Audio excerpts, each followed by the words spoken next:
terutama pada infrastruktur yang punya risiko tinggi. Kita mesti hitung betul, kita mesti prudent betul, karena ini pernah dilakukan dan membuat banyak negara kolaps karena hutang. Kutipan Ganjar tentang John Perkins awalnya benar. Awalnya benar. Tapi berikutnya salah. Salahnya gimana nih? John Perkins membuktikan lewat utang luar negeri Indonesia terjajah. Betul. Betul itu. Dan itu terjadi hingga sekarang. Hingga sekarang. Jadi ketika dia kutip John Perkins, mestinya dia menyebut bahwa dengan utang negeri yang tercipta sejak Orde Baru hingga sekarang, bahkan sekarang sudah mencapai 6.000-an sekian triliun, hampir 8.000 gitu ya.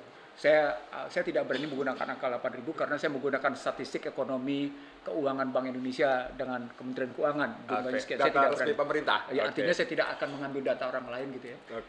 Saya ambil data pemerintah. Nah, kalau ambilnya seperti itu nanti akan kelihatan bahwa masalah utamanya bukan persoalan utang itu berapa dibanding PDB. Tapi DSR. Tapi bagaimana utang merupakan sarana menjajah sejak awal. Teori saya utang, teori saya utang itu 7I. 7I. Dia invasi, dia intervensi, dia infiltrasi, dia interferensi, dia mengintimidasi.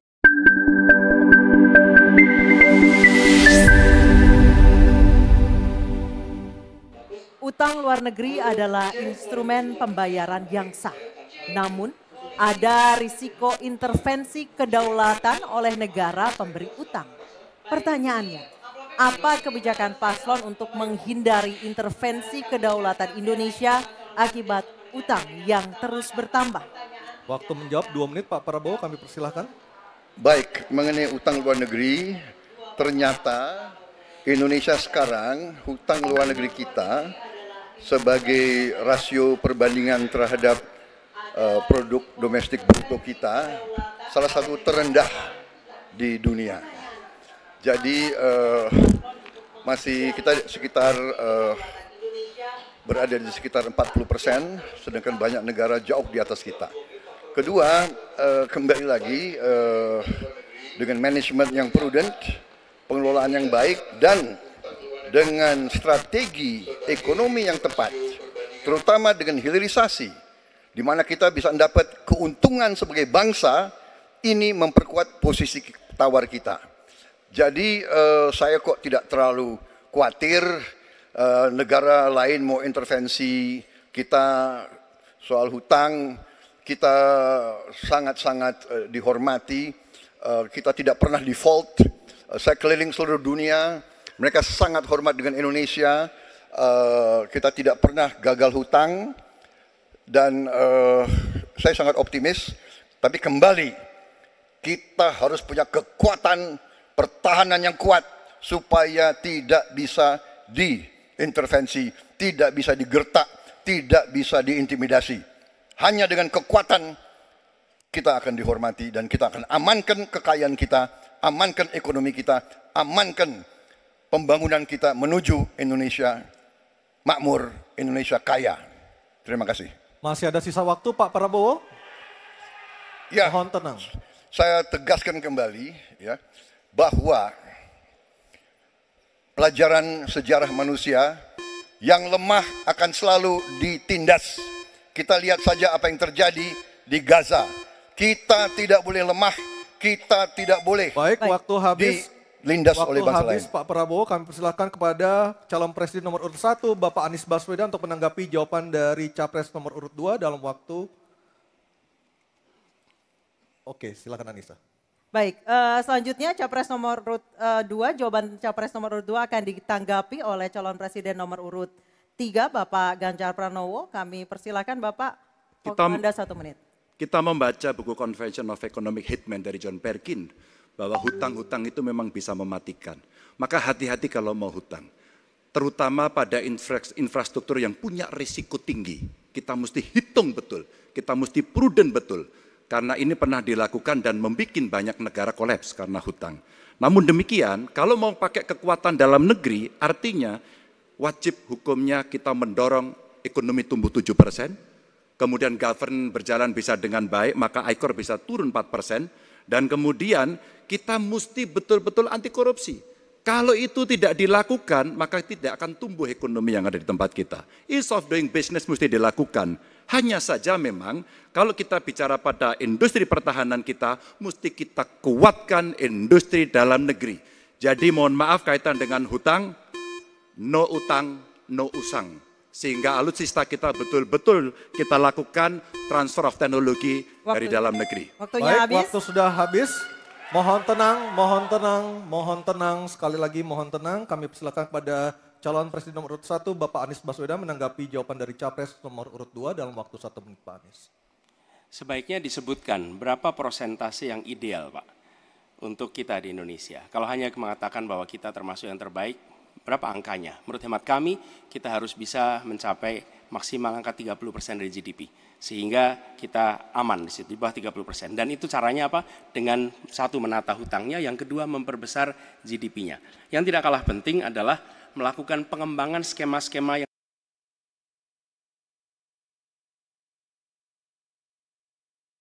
pastikan bahwa ada perluasan wajib pajak yang harapannya nanti akan memperkuat juga GDP kita.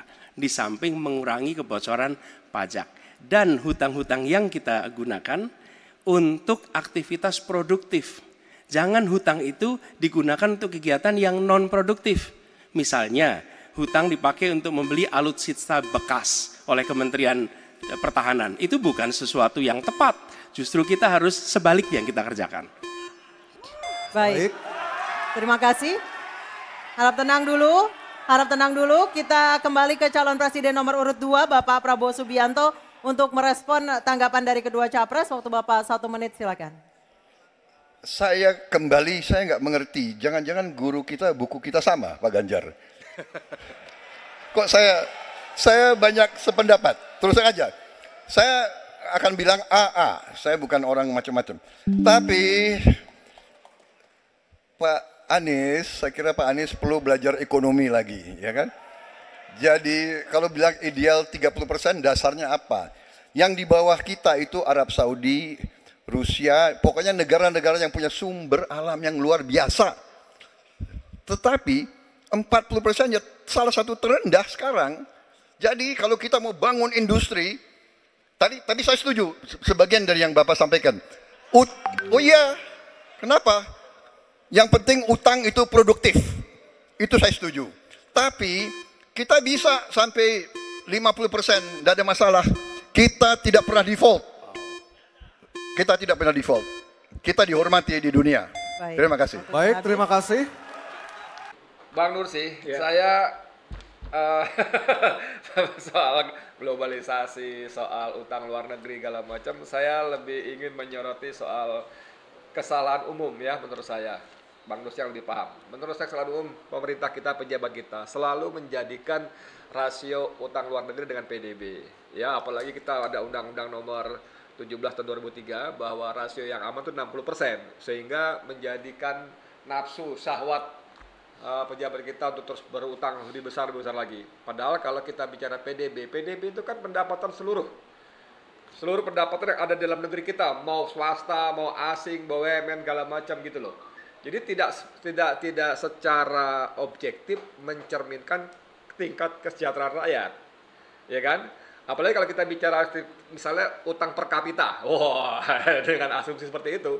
Saya Didu misalnya mengatakan sampai 65 juta kalau digabung dengan utang luar negeri, ada utang BUMN dan utang yang utang hidden debt itu per kapita. Artinya per orang, per warga negara kita punya utang, menanggung utang 65 juta. Nah ini yang dibanggakan oleh Prabowo, saya tidak khawatir, kan bahaya sekali Bang. Oke, kita masuk dulu gimana Bang soal utang luar negeri dan kedaulatan yang sering menjadi alat bagi para kreditor untuk cawe-cawe kedaulatan kita. Silakan Bang. Kutipan Ganjar tentang John Perkins awalnya benar. Awalnya benar. Tapi berikutnya salah. Salahnya gimana nih? John Perkins membuktikan lewat utang luar negeri Indonesia terjajah. Betul. Betul itu. Dan itu terjadi hingga sekarang. Jadi ketika dia kutip John Perkins, mestinya dia menyebut bahwa dengan utang negeri yang tercipta sejak Orde Baru hingga sekarang, bahkan sekarang sudah mencapai 6.000-an sekian triliun, Hampir 8.000. gitu ya. Saya tidak berani menggunakan angka 8.000 karena saya menggunakan statistik ekonomi keuangan Bank Indonesia dengan Kementerian Keuangan. Jumlahnya sekian. Saya Data tidak resmi berani. pemerintah. Ya, artinya saya tidak akan mengambil data orang lain gitu ya. Oke.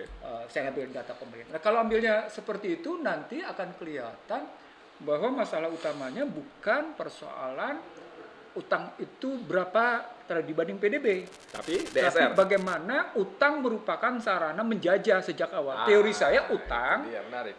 teori saya utang itu 7I. 7I. Dia invasi, Invasi, dia intervensi, intervensi, dia infiltrasi, infiltrasi, dia interferensi, interferensi, dia mengintimidasi, intimidasi, dia mengindoktrinasi, dia melahirkan inflasi, ujungnya melahirkan instability. Wah, masuk semua itu barang itu. Selesai. Masuk semua barang. Jadi kalau Anda bicara soal utang luar Invasi, negeri, infiltrasi, intimidasi, semua masuk itu semua itu barang. itu teori saya tuh. Iya, Jadi artinya iya, begini, iya. ketika orang ribut-ribut soal utang, rasanya saya head to head saya sama Menteri Keuangan, sama Bappenas, sama BI kenceng gitu sejak awal hingga hari ini gitu bahkan. Termasuk Rizal Ramli almarhum. jadi Kencang sekali itu, jadi Pak, itu. buat saya kalau ada orang bilang utang dengan debt per DBD itu aman, dia menyesatkan cara berpikir. Itu yang saya bilang tadi, salah kaprah dan menyesatkan bahkan ya. Menyesatkan. Beliau punya istilah lebih tajam.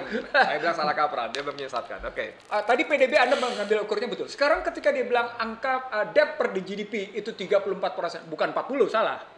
34% gitu ya. Itu bahkan tadinya bergerak ke 29 naik ke 34. Itu dianggap sebagai aman. Indikatornya menjadi terbalik begini. Per hari ini Anda bisa lihat bagaimana ada 3 indikator penting biasanya dilihat. Jepang, Selalu kemudian ya. Amerika sendiri, Betul. lalu kemudian dilihat Cina sebagai perbandingan. Maka Singapura 100%. Singapura gitu ya posisinya. Tapi kalau kita mau ngambil kayak gitu, angka-angkanya menjadi begini. Kalau Amerika dia tinggal cetak selesai. Cetak uang, setuju. Oke. Setuju. Dan orang percaya soalnya. Udah selesai itu. Oke. Lalu yang kedua, kalau Jepang dia punya tagihan. Punya tagihan di luar, betul. Dia punya tagihan luar negeri. Oke. Sekarang berikutnya, kalau Cina dia punya sekarang pegang surat utang Amerika, Amerika banyak. 1,1 triliun US dollar. Masya Allah. Oke. Sekarang kalau Indonesia, Anda Punya punya tagihan apa? punya utang dan utang. Satu. Yang kedua, berikutnya pertanyaan saya berikutnya. Iya. Pertanyaan berikutnya, Anda mendapatkan dolar dari mana? Anda dapetin dolar dari mana? Dari utang. Yang ketiga, antara barang Saya sama... mau jawab dari utang dan bukan dari ekspor. Itu yang saya bilang gali lubang tutup jurang. Tutup. Tadi saya bilang gali lubang tutup empang. Sekarang Gali kubang tutup jurang Iya, gitu loh. iya, Nggak mungkin udah posisinya. Nah sekarang perdebatan saya dengan Tom Lembong di sebuah TV swasta. Perdebatan saya dengan teman-teman di Komisi 11, salah seorang teman Komisi 11. Perdebatan saya dengan salah seorang. Saya bilang begini, hutang itu menggadaikan masa depan. Setuju. Hutang itu merampok hak milik generasi ke depan. Setuju banget. Hutang itu malah menderita, siang terhina. Malam menderita. Siang terhina. Anda nggak bisa tegakkan kepala Di depan si pemerintah. di depan orang siapapun. Lalu kemudian malam Anda menderita karena harus membayarnya. Itulah hutang. Ngeri. Dan pada saat saat tidak khawatir. saya pernah membuktikan kepada publik bahwa dengan hutang itu intervensi, invasi, infiltrasi, interferensi, indoktrinasi, intimidasi, inflasi terjadi. Terjadi banget. Dokumen loh saya ngomongnya. Iya, setuju. Dengan dokumen saya ngomongnya. Jadi artinya kalau ada orang bilang aman, belajar dulu deh. Belajar dulu deh gitu. Nah, itu makanya kalau bicara soal utang itu kayak gitu-gitu ya. Kalau negeri. Oke.